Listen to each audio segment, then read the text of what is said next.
We're in my chapter, How to Never Get Angry, which is for the Torah portion, chukat. And I started off with a quote from Lao Tzu, hopefully I'm pronouncing that correctly. The best fighter is never angry. So being unhappy is a vicious cycle. It can lead to worry, anxiety, fear, depression, and each of these can trigger any of the other.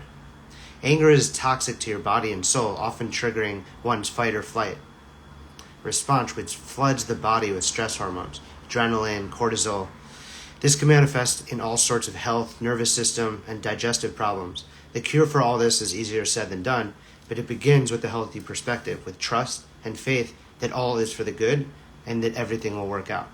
So I feel like this is the space that we're always trying to master, going to all these wellness things, reading self-help books, and I don't know, for me, music definitely helps bring me into another space. There's this one album by Bon Iver. It's a self-titled album just called Bon Iver, and I feel like it's just so beautiful that if I'm ever in a low, depressed mood and I listen to this album, it's just so beautiful that it can't coexist, this darkness and depression and this light and beauty. So I think, we all have to figure out what that Bon Iver album is for us. But music is such a powerful tool. So I went through periods of depression when everything in my life was seemingly good. I wasn't poor or friendless or in dire straits, but in the way I viewed my life, I may as well have been. As we learned in The Secrets to Never Falling, which we did earlier, the Talmud teaches that the person is led down the path that they choose to follow. If we believe everything is for the good, then reality becomes good for us. But if a person only sees bad, then they are treated accordingly with this lack of emunah, this lack of faith, resulting in bad manifesting more and more. So I broke this cycle for myself when I realized that if everything around me is good, but I can still get myself in such a dark place, then the opposite must be true. I can get myself to the light, no matter what circumstances I find myself in. It was then that I tried to become light. Just as when light from your own flame is shared with another flame, your flame doesn't become smaller, but the other is now ignited. Since then, I've tried to live by what John Mayer so beautifully sings on Gravity, just keep me where the light is. Doing so is rooted in giving of yourself what you may need, loving yourself, believing in yourself, and giving to others, which creates love and community, something every person needs in order to feel alive. Real love is something you give and create, and when this true love comes to be, it's pure joy where anger has no place. Thanks so much. Glad you liked the jacket. You can get both the jacket and this is my fourth book in the Light of Infinite series. This is called Transformation in the Desert of Darkness. You can get both of them on either thesemitic.com or Light of the Infinite, all in Sof, but lightoftheinfinite.com in English. So we're in the Torah portion chukat, and we're in, for this chapter, I call it How to Never Get Angry. So in the Talmud and the Gemara, we learn that anger can cause a sage to lose his wisdom or a person who's destined for greatness to forfeit it. The part of this Torah portion, chukat, that jumped out at me was when Moses got frustrated and angry with Bnei Israel, with the children of Israel, and ended up hitting the rock instead of speaking to it. Moses and Aaron, this is the pasuk in the portion, the verse, Moses and Aaron assembled the congregation in front of the rock, and he said to them, "Listen, you rebels, shall we get water for you out of this rock?" So Rashi, the foremost commentator, indicates that Moshe sinned by saying, "Listen, rebels," and faults him by striking instead of speaking to the rock, as God instructed.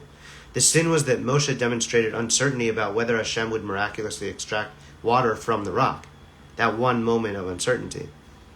When someone's emunah, faith, and bitachon, trust, are in a perfect state, inner peace and contentment are present, and anger cannot arise. But when suffix, when doubt creeps in, anger lies waiting. In this instant, Moses' faith was not absolutely perfect. He reacted angrily to the people and their provocations, and as a result, his judgment was flawed, and he hit the rock instead of speaking to it. In Likutei Halachot, Rav Natan of Breslov, who's written on my jacket, writes that Moshe struck the rock because the Jews were making too many demands of him. Rav Natan explains that demanding is like stealing. Both are attempts to take something that belongs to someone else by force, either physical or emotional force. Moshe learned his lesson and never repeated his mistake. With the episode of the golden calf and with the spies, Moses pleaded and prayed for God to forgive the Israelites using the power of speech for good and not as a demand. Ultimately, all difficulties in human understanding and faithlessness stem from the sin of Adam with the tzaddik, the tree of knowledge of good and evil. The good of the tree represents what is permitted, and the evil represents what's forbidden. Moshe's task was to speak to the rock to draw forth its water. Torah is synonymous with water. And had he done so, he would have rectified Adam's sin. So it's this tikkun, these rectifications that we need to do. The Zohar explains that the rock represents the oral Torah, and that had Moshe not struck it, we would not struggle with understanding the oral Torah. And both water and Torah would flow freely. Speaking instead of striking is putting request and faith above force. Because these sins were not rectified, our task now is to toil in perpetual perplexity, trying to create our own space of pure permission and understanding and peace. This is only achieved by finding the good, by learning and by strengthening our emunah, our faith, drawing ourselves closer to the truth. As it says in Pirkei Avot, the ethics of our fathers, one who studies the Torah lishma for its own sake is like a fountain that increases its flow and like a river that never stops. Each person has the choice to serve the Infinite One or to rebel. As it's written, you shall choose life. More life is given and felt when a person serves the creator of life itself. If we are ever mindful of the knowledge, the knower, and the known, as Rambam refers to Hashem, which is written about a lot in the Tanya by the Alter Rebbe, the book of the In-Betweeners, one can trust that all is for the ultimate good and live peacefully and without worry. Anger and hatred, on the other hand, manifest from lack of faith and trust and are rooted in the evil inclination, the side of each of us that opposes truth and life, the side that opposes godliness. The Zohar says that someone who gets angry is like one who worships idols. Here, Chazal, our sages, stress that anger stems from lack of faith in the oneness and goodness of all. So it's as if any angry person is siding with idol worship or the evil inclination. And as we learn in Tanya, when we are angered by an action or event, we are temporarily denying hashgacha prati, which is divine providence, which is really what enabled that action to happen.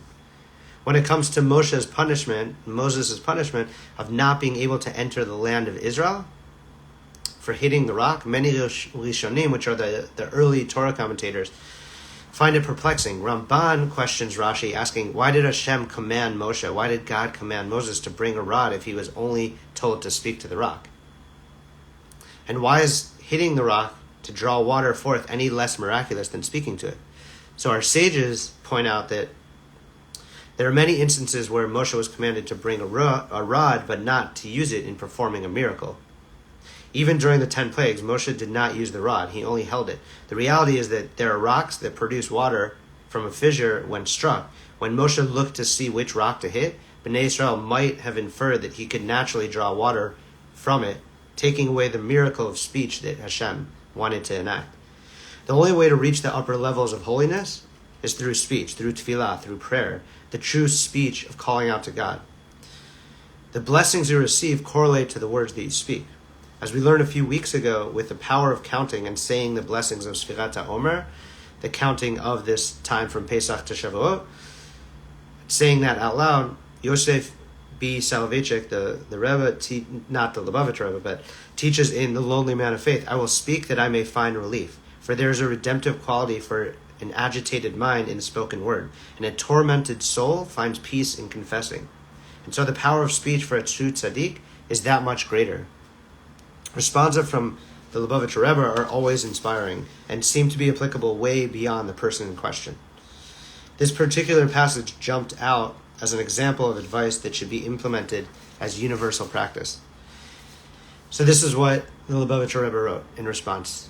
Keep the mitzvah found in the Shulchan Aruch, Code of Jewish Law, that is, if you hurt someone's feelings, even out of anger, you must apologize in person and ask for complete forgiveness.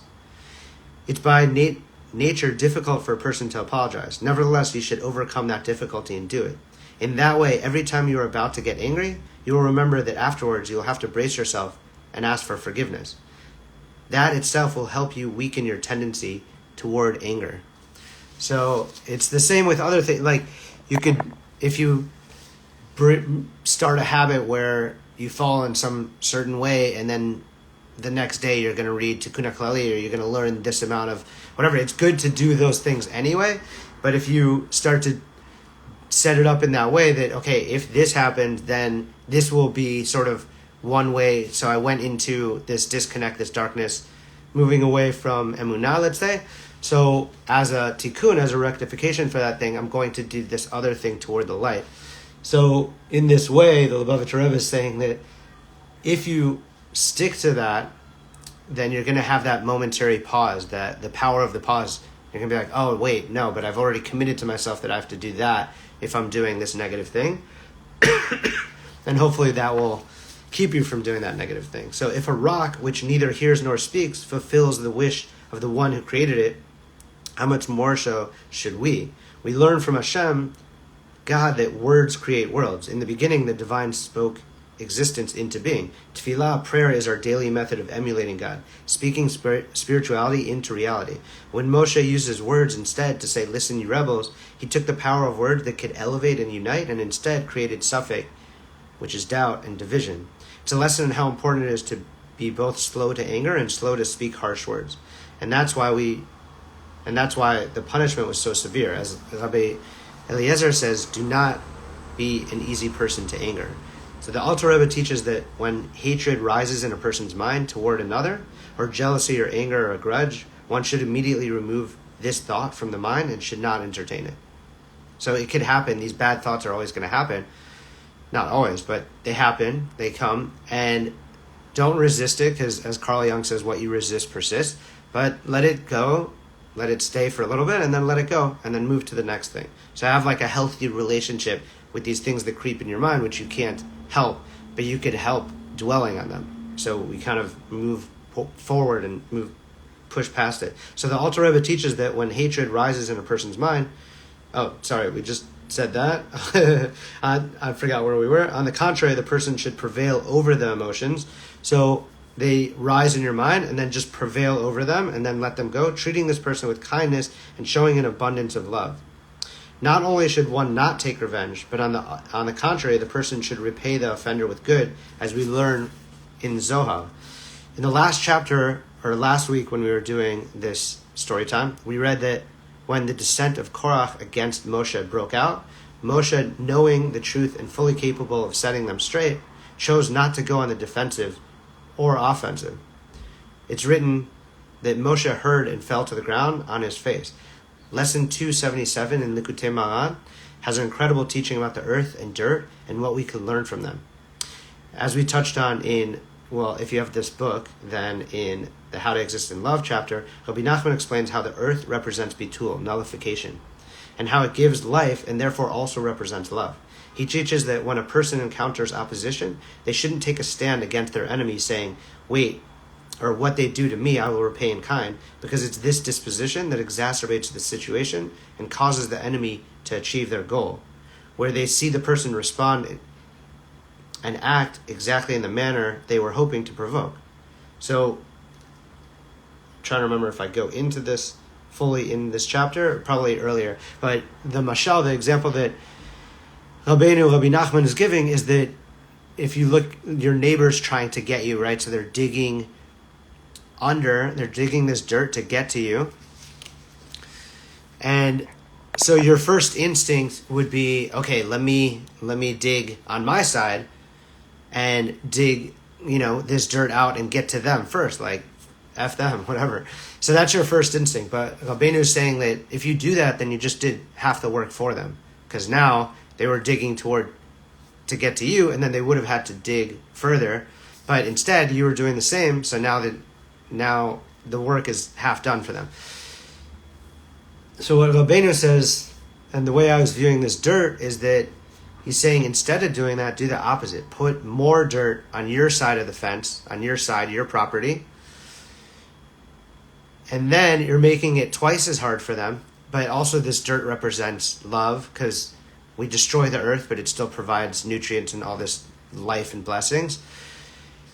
And the Talmud says whoever digs a hole, a ditch, will fall in it. So it doesn't mean that this person's going to die. It means that part of hatred and anger and all these different things that often happen in the person's mind will fall away.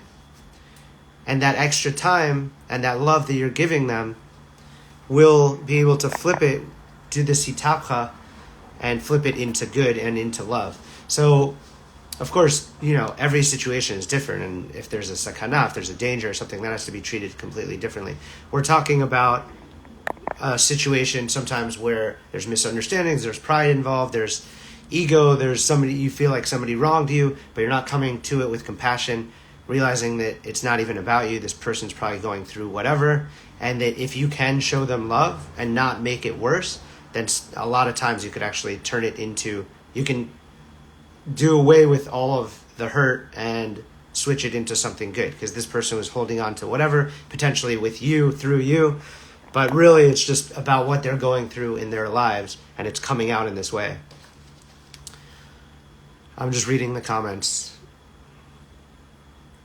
Exactly. So, yeah, in the case, so this mashal is in the case that the person they've built up this story in their head, or they're just unhappy and they want to take it out on you or whatever. But if you flip it, instead of being like I said, digging on your side to get to them, meaning matching this sort of negative darkness, whatever, matching that, and then going to them with that, which is only going to exacerbate it. If you do the opposite and you're kind of mivatel, there's a bit of self-nullification there, then you can flip it, or you could at least extinguish the negative and then bring it into a space that is at least like the 0 point or something that would be positive. So I don't know exactly where we left off here because we went out. So he teaches when a person encounters opposition. We talked about that. So what they do to me, I'll repay in kind. So that was what we were talking about. Because it's this disposition that exacerbates the situation, causes the enemy to achieve their goal, where they see the person respond and act exactly in the manner they were hoping to provoke. So Rabbeinu teaches that a person should respond in the opposite manner to judge their enemy favorably, turning a bad situation into a good one. It's written in Talmud Brachot, let my soul be like the earth to everyone. Everyone treads on the earth and destroys it to an extent, yet the earth remains in its humble state and continues to provide nourishment, food, drink, gold, silver, and precious stones. Rabbi Nachman teaches that in the case of the enemy that may oppose us or treat us poorly, we need to do for them every good, just like the earth. As King Solomon teaches, if your enemy is hungry, feed him bread. If he is thirsty, give him water to drink. It should be noted that this is speaking in the case of strife and conflict, and not, God forbid, if someone is in grave danger, in which case they need to take a stand, alert the authorities, or find a safe space away from their antagonist. In the space of conflict that many of us face from opposition throughout life, there's a lesson of how we can flip the bad into the good. In such a case, we touched on in the How to Exist in Love chapter, Rabbeinu shares a beautiful analogy. Okay, so we spoke about this, where the person's trying to get to you. So he's teaching that taking a stand against the enemy, working against them, is akin to digging just like the enemy, making it that much easier for them to reach their goals. Instead, by tapping into the aspect of the earth and of letting my soul be like the earth, we overturn the enemy's plans. As it's written in Proverbs, he who digs a pit will fall in it. The antagonist falls and remains in their own pit that they dug for themselves, because the earth, love poured on top of the hate. Bringing it back to Korach and his rebellion, as it's stated in the Talmud, his controversy was not lishma, for the sake of heaven, and he was not mivatel, nullified at all. So he and his faction were swallowed up by the earth. Because Hashem is basically saying, if you're not going to elevate the earth, you're not going to align, then let the earth swallow you. We have to remember in the end it will all be good. As King Solomon writes in Kohelet, God sides with the persecuted.